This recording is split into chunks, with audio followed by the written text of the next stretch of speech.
There is an asteroid that is hurtling towards Earth that is going to impact the Earth maybe on April something something of 2029. It is called Apophis. It is called the Apophis asteroid. I will post a link to my previous video of me describing this to you guys. It might hit.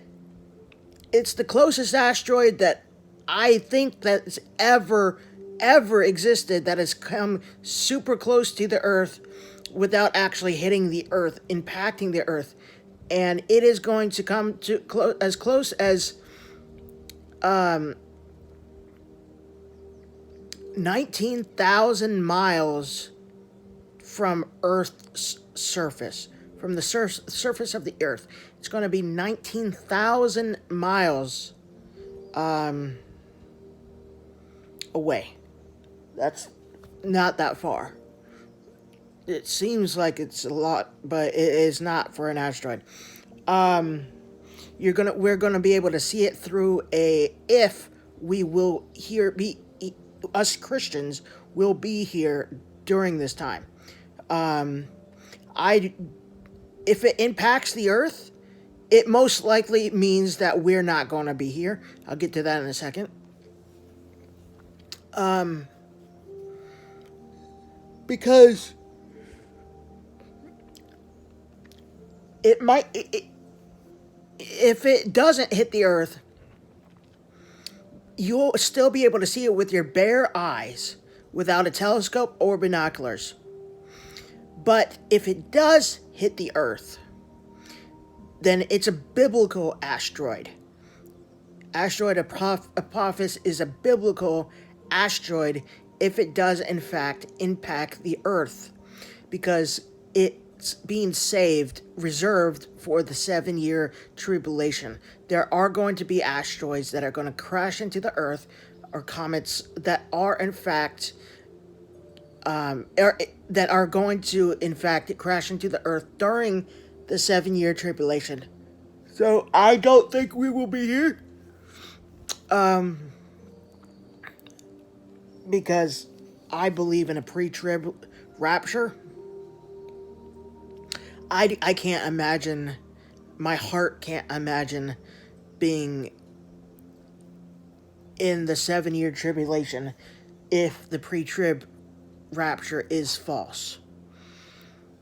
I can't imagine being stuck in the 7-year tribulation and seeing people getting tortured and everything by scorpion locusts and severe heat, everything, mark of the beast, etc., etc.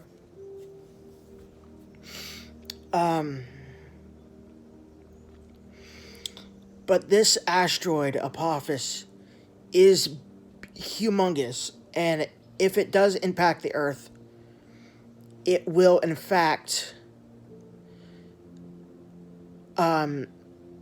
it won't destroy all mankind, but if it does impact the Earth, it is going to happen during the 7-year tribulation.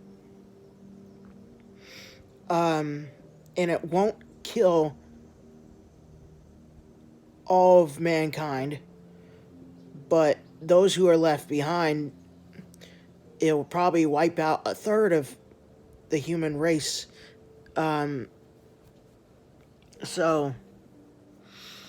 here's the thing, here's the cool thing. That asteroid only has enough power as God gives it. It only has a sense of direction, a sense of destruction that God commands towards it. God is the one in charge. Why else if God wasn't in charge, then Earth would have been destroyed a long time ago, millions and billions of years ago. This Earth would have been destroyed completely by asteroids and everything if God was not in control of all the things in space that are hurtling in through space at a safe distance from our planet. So yeah, he's the one in charge of it all. He's the one that's keeping the asteroids, the giant space rocks, from in fact flinging into the Earth, into our planet's surface. So that is why they have in fact not destroyed the Earth yet, is because God is in control. God is in control of all the stars. How many stars do you guys think are in the entire universe? Hundreds of trillions of stars. And each star is 1,000 times bigger than this entire Earth.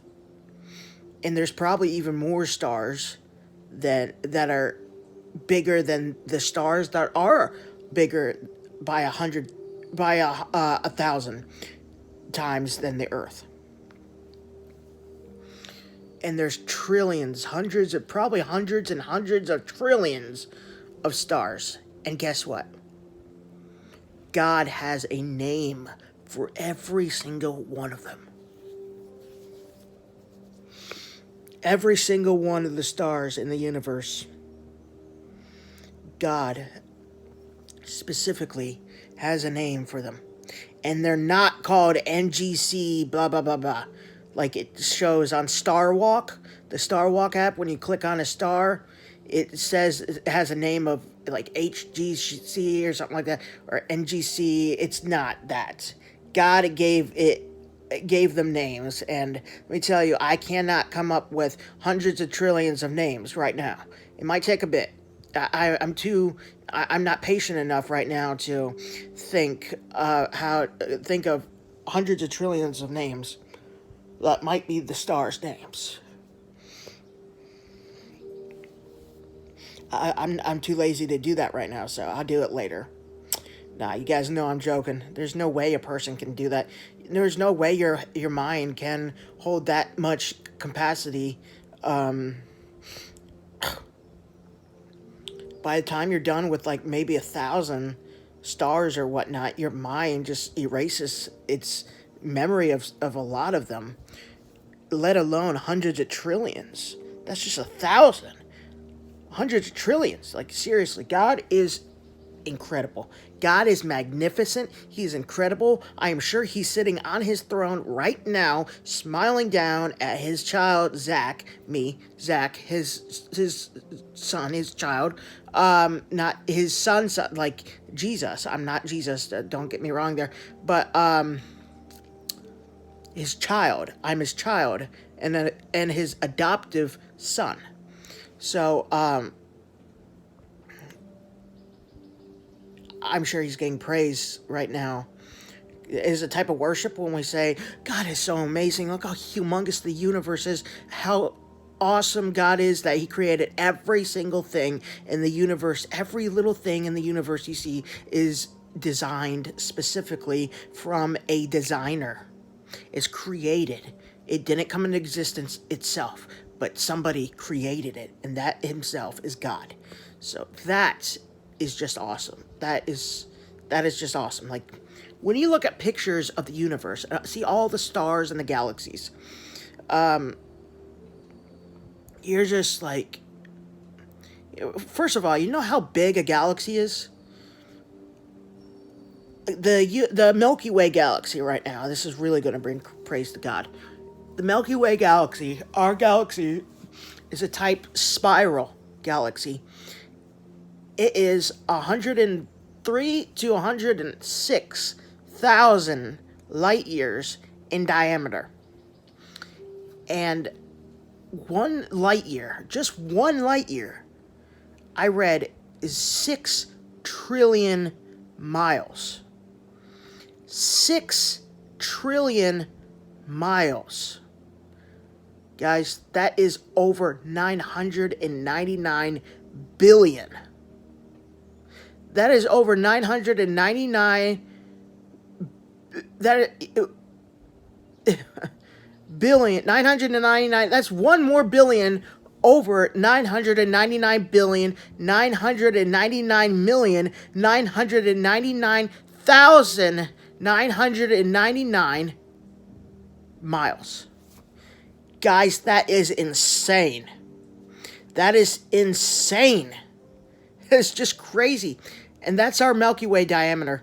Andromeda is twice the size of that. And there's probably galaxies. There's billions upon billions of galaxies out there in the universe, you guys. And I am sure that there are galaxies out there right now in this world, in this universe, that are even at 10 to a couple thousand times bigger than our own Milky Way or Andromeda galaxy.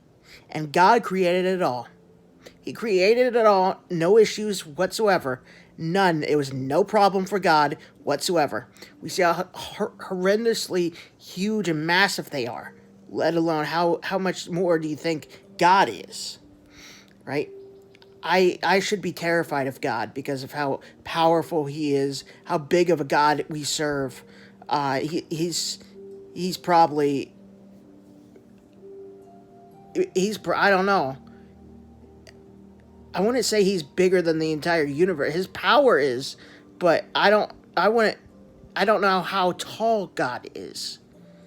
I believe God is probably the height of the Empire State Building, though. It's most likely the height of the Empire State Building, or taller than that giant skyscraper in Dubai. Maybe like that. I have no idea. I don't know. I've never seen God before, but I would love to. And here's the cool thing. When you're in heaven, it won't matter. It won't matter if God is 5,000 feet tall, 1,000,000 feet tall. It won't matter. You'll be home. You won't care about any of that. You won't. I believe we were all once in heaven. I believe we were all once in heaven, under God's care. People say returned home to heaven. They returned home to heaven.